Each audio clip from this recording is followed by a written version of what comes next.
สวัส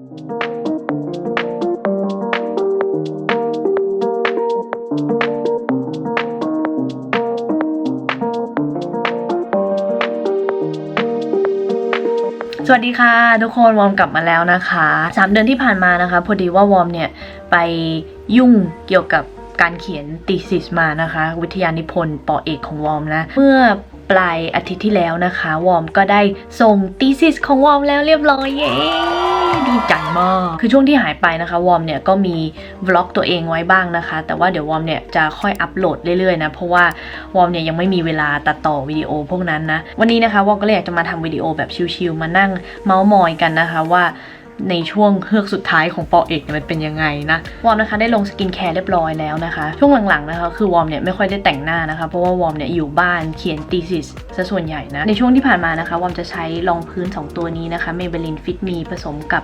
Bare Minerals นะคะคือวอร์มเนี่ยชอบเอามาผสมกันนะคะแล้วแต่ว่าสีผิวของวอร์มเนี่ยเปลี่ยนไปทางด้านไหนนะจะเข้มขึ้นก็ใช้portion Maybelline เยอะขึ้น Maybelline นะคะวอร์มจะใช้2ปั๊มแล้วก็ Bare Minerals วอร์มจะใช้แค่ปั๊มเดียวนะก็มาผสมกันบนหลังฝ่ามือก่อนนะคะอันนี้เนี่ยวอร์มก็ไม่ได้มีแพลนอะไรมากนะคะแล้วคือข้างนอกเนี่ยฝนตกหนักมากนะคือยังไงออกไปข้างนอกไม่ได้อยู่แล้วนะคะคือถ้าใครได้ติดตามข่าวเกี่ยวกับประเทศอังกฤษนะประเทศอังกฤษตอนนี้ระบาดหนักมากที่วอร์มอยู่เนี่ยวอร์มอยู่นิวคาสเซิลนะคะซึ่งเป็นตอนเหนือของประเทศอังกฤษนะคะก็เลยไม่ระบาดหนักเท่าข้างล่างนะวอร์มลงอย่างนี้เสร็จแล้วนะคะวอร์มก็จะมาเบลนด์ด้วยใช้ฟองน้ำนะคะฟองน้ำธรรมดาเนี่ยแหละก่อนจะใช้นะคะวอร์มจะชอบใช้ Urban Decay All Nighter นะมาฉีดวิธีนี้นะคะจะทำให้รองพื้นอยู่ติดทนนานขึ้นนะคะช่วง2 อาทิตย์ที่ผ่านมานะคะคือวอร์มเนี่ยอยากจะบอกว่าการนอนการกินไม่เป็นปกติมากเพราะว่าวอร์มเนี่ยเร่งเขียนวิทยานิพนธ์ให้เสร็จนะเสร็จแล้วนะคะเราก็จะมาลงคอนซีลเลอร์กันนะคอนซีลเลอร์ก็คือตัวเดิมตัวโปรดของวอร์มนะคะ Maybelline Fit Me นะก็จะมาลงตรงนี้ใต้ตาอย่างนี้นะคะคือไฮไลท์ไปด้วยแล้วก็ปกปิดใต้ตาดำไปด้วยนะคะคือวอร์มเนี่ยยังไม่ได้มีรูทีนใหม่นะปิดจมูกปิดรอยแดงคือพอตอนส่งทีซีเสร็จนะวอร์มเนี่ยต้องปรับตัวหลายวันมากกว่าจะกลับมาเป็นมนุษย์ธรรมดานะคะตอนที่สุดท้ายนะคะคือวอร์มเนี่ยพอตอนเวลาเขียนทีซีอะพอตอนเขียนไปเรื่อยๆแล้วเราก็จะลืมดูเวลานะคะส่วนใหญ่เนี่ยพอตอนวอร์มดูเวลาอีกทีเนี่ยมันก็จะกลายเป็นแบบบ่าย 2บ่าย 3ไปแล้วเราก็มาค่อยกินข้าวเที่ยงนะคือพอตอนเวลาวอร์มทำอะไรอ่ะมันก็จะแบบโฟกัสมากอ่ะซึ่งจริงๆไม่ดีนะคะทุกคนเราควรที่จะต้องหยุดพักกินข้าวพักสมองนะตอนนี้นะคะวอร์มใช้แปรงReal Techniqueนะคะมาเบลนด์ให้เข้ากันนะเสร็จแล้วนะคะวอร์มก็จะมาใช้แป้งเจ้านางนะคะ Perfect Bright UV Two Way Powder Foundation นะคือวอร์มเนี่ยชอบแป้งตัวนี้มากนะคะเป็นแป้งผสมรองพื้นนะเบอร์ที่วอร์มใช้นะคะก็คือเบอร์2นะวอร์มนะคะก็จะใช้ฟองน้ำนะคะที่แบบลงรองพื้นไปเมื่อกี้นะมาลงตบตรงที่วอร์มลงไปตรงคอนซีลเลอร์นะคะตรงบริเวณที่วอร์มชอบหน้ามันนะคะวอร์มก็จะใช้ฟองน้ำจริงๆแล้วฟองน้ำอันนี้นะคะมากับแป้งตลับเจ้านางนะคะวอร์มเนี่ยชอบฟองน้ำเขามากเลยนะคือฟองน้ำเขาทำออกมาดีมากอะสามารถลงรองพื้นได้เนียนแล้วก็เกลี่ยทุกอย่างได้เนียนมากคืออยากบอกว่าดีกว่า Beauty Blender อีกส่วนที่เหลือนะคะวอร์มก็จะชอบใช้แปรงนะคะมาวนแป้งนะคือตอนนี้นะคะก็ยังไม่ได้กลับมาเป็นมนุษย์ปกติธรรมดาเหมือนเดิมนะทุกคนก็ยังมีกินข้าวผิดเพี้ยนบ้างนะคะคือบางครั้งมันก็ไม่หิวเราก็ไม่กินเนาะเขียนคิ้วนะคะวอร์มก็จะใช้ของเจ้านางนะคะ Slim Waterproof Eyebrow นะสีที่วอร์มใช้นะคะก็คือเบอร์1นะคะสี Espresso Brown นะคือที่วอร์มมีผลิตภัณฑ์ของเจ้านางเยอะนะคะเพราะว่าพอดีว่าต้องขอบคุณทางเจ้านางมากเลยนะคะที่ส่งของมาให้นะคะคือทางเจ้านางนะคะเขาส่งไปที่บ้านที่ประเทศไทยของวอร์มนะคะแล้ววอร์มเนี่ยก็ฝากคุณพ่อนะคะหิ้วมาที่นี่นะเกือบไปแล้วเกือบไม่ได้แล้วอยากบอกว่าคิ้วเนี่ยวอร์มต้องจริงจังมากนะคะอาจจะพูดน้อยหน่อยนะจ๊ะ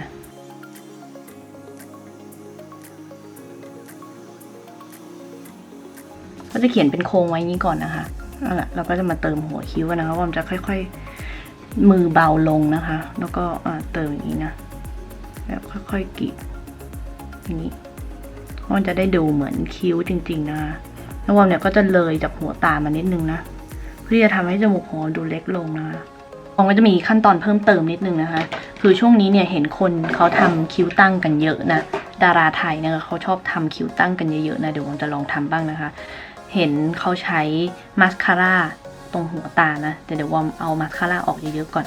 เพราะว่าถ้าไม่เอามาสคาร่าออกเลยเนี่ยแล้วเหมือนตอนปัดขนตาจริงนะคะมันจะดูหนาเกินไปนะลืมบอกไปนะคะวอร์มใช้ของ Maybelline นะคะ Falsy Push Up Angel Mascara นะถ้ามีมาสคาร่าสีน้ำตาลนะมันจะดูธรรมชาติกว่านี้นะทุกคนแต่นี้ก็โอเคนะเพราะว่ามันแมทช์กับผมวอร์มนี้นะคะเพราะว่าตอนนี้ผมวอร์มแบบดำมิดแล้วนะคะโอเคดูดีไหมทุกคนดูพอได้เนาะวอร์มนะคะจะเชดดิ้งด้วยการใช้ U Star นะคะ Signature นะคะวอร์มนะคะจะใช้2สีนะคะสีเข้มที่สุดกับสีกลางนะมาผสมกันวิธีผสมกันนะคะวอร์มเนี่ยจะจุ่มสีนี้ก่อนนะสีอ่อนแล้วก็ค่อยไปจุ่มสีเข้มนะคะใช้นิ้วกลางนะคะแล้ววอร์มนะคะก็จะวอร์มด้วยการใช้นิ้วโป้งนะอย่างนี้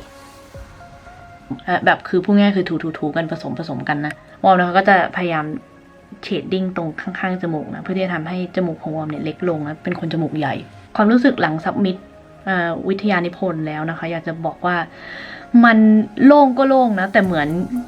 อยากจะบอกว่าคือสมองเรายังหลอนอยู่เลยอะคืออยากบอกว่าพอตอนกดซับมิตมันโล่งจริงๆนะแต่ว่าพอถึงอีกวันหนึ่งแล้วอะเราก็เหมือนยังหลอนอยู่ว่าเราเนี่ยได้ซับมิตจริงๆหรือเปล่ามันถึงมหาลัยจริงไหมหรือว่าอะไรเงี้ยมันจะเหมือนยังหลอกหลอนอยู่แต่ว่าจริงๆแล้วการส่งวิทยานิพนธ์อันนี้ก็คือยังไม่จบนะคะยังมีด่านสุดท้ายอีกก็คือวอร์มเนี่ยจะต้องไปสอบ thesis defense นะคะหรือว่าที่เขาเรียกกันว่าไวว่านะคะที่จะทำให้มันดูเนียนขึ้นนะคะดูไม่ปั้นดั้งจนเกินไปนะเราก็จะมาใช้แปรงที่วอร์มเนี่ยใช้เบลนด์คอนซีลเลอร์ไปเมื่อตะกี้นะมาเบลนด์ทุกอย่างให้เข้ากันนะคะตรงกรอบหน้านะคะวอร์มอยากจะให้ผิวมันโกลว์นิดนึงนะคะวอร์มก็อยากจะมาใช้จอร์ดาน่าพาวเดอร์บรอนเซอร์นะคะวอร์มเนี่ยอยากจะให้ผิวมันโกลว์นะก็เลยใช้บรอนเซอร์แทนดีกว่านะคะมาใช้แปรงของซูเปอร์มันนะคะที่เป็นหัวตัดอย่างนี้นะ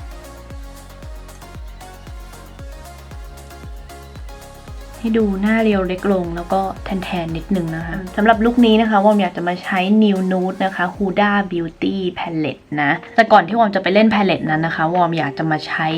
ลิปสติกนะคะของเจ้านางมาลงบนเปลือกตาก่อนนะคะ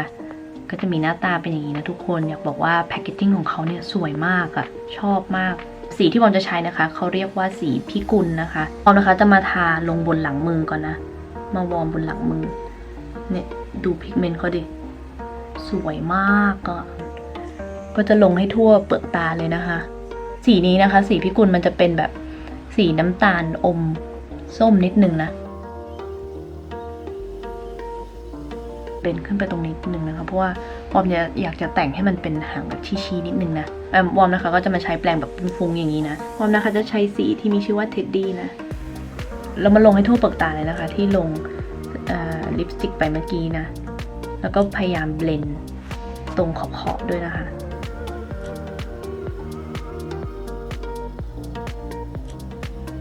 เสร็จแล้วนะคะเราก็จะใช้สีแฟนตาซีนะสีนี้มาลงตรงกลางเปลือกตานะคะแค่ตรงกลางเท่านั้นนะคะทุกคนเสร็จแล้วนะคะวอมก็จะมาใช้แปรงหัวแบบกลมๆนะเราจะมาลงสีนี้นะคะสีรอลงจิกตานะคะปัดเข้าไปข้างในนี้นะพอปัดไปข้างในเสร็จแล้วนะคะพอมันดูดีแล้วนะเราก็พยายามแบบปัดออกมาข้างนอกนี้นะคะคล้ายๆแบบลากไปเด้งๆนี้นะไม่ต้องกลัวว่ามันจะดูแปลกๆนะคะเพราะว่าเดี๋ยวเราจะมากรีดอายไลเนอร์ที่หลังนะจากนั้นนะคะเราก็จะใช้แปรงหัวแบนเล็กๆนี้นะคะมาลงสีเดิมนะแต่ลงตรงข้างในบริเวณตานะไม่ใช่ตรงหัวตานะคะทุกคนตรงใกล้ๆหัวตานะคะคือมันจะทำให้ตาของเรานะคะดูเป็น3 มิติวอมขออนุญาตปัดตรงปลายๆนะคะนิดนึงให้มันฟุ้งๆหน่อยนะคะก็จะใช้สีเดิมด้วยนะคะมาลงตรงขอบตาล่างนะเดี๋ยวจะมากรีดอายไลเนอร์กันนะคะวอมจะใช้ของเจ้านางนะคะ Long Lasting Waterproof Eyeliner นะมันจะเป็นสไตล์ Felt Tip อย่างนี้นะคะเขียนง่ายนะวอมเนี่ยจะไม่เขียนไปจนถึงข้างในนะคะวอมจะเริ่มเขียนจากตรงกลางนะวอมนะคะจะไม่เขียนหนามากนะก็วิ่งออกมาอย่างนี้นะคะนี่นะทุกคนบางแล้วที่จะบางได้นะก็จะประมาณนี้นะคะทุกคนคือวอมจะไม่เขียนเข้าไปข้างในนะพอเขียนข้างบนเสร็จแล้วนะคะเราจะมาเขียนข้างล่างกันนิดนึงนะคะวอมก็จะมาแตะๆอย่างนี้นะคือไม่ได้เชื่อมกันนะคะทุกคนแต่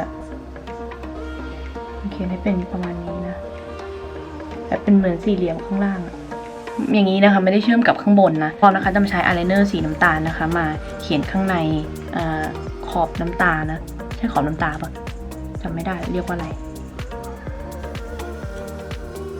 ก็พอตอนให้ตามันดูเข้มขึ้นแล้วก็ตอนเวลาถ่ายรูปมันจะสวยนะคะเดี๋ยววอมขอไปปัดขนตาแล้วก็ติดขนตาปลอมก่อนนะคะขนตาปลอมที่วอมจะใช้มีหน้าตาเป็นอย่างนี้นะคะเดี๋ยววอมจะ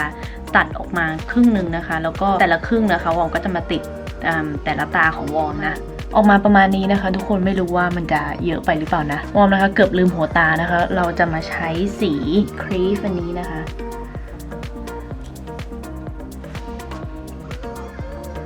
วอมจะมาใช้ลิปสติกสีเดิมนะคะลิปสติกของเจ้านางที่วอมใช้ทาตาไปเมื่อกี้นะคะคือวอมนะคะจะเม้มปากนะคะให้มัน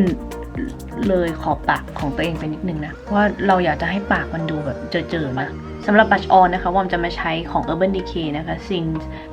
จะมาใช้สีนี้นะคะสกอร์กับ Paranoid มาผสมกันนะ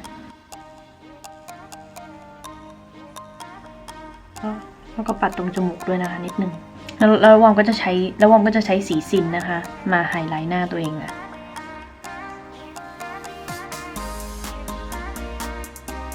ไฮไลท์ตรงโหนกแก้มนะคะทุกคนแล้วก็ตรงดั้งนิดนึงเสร็จแล้วนะคะเรียบร้อยนะคะเดี๋ยววอมขอไปแต่งตัวแป๊บนึงนะคะ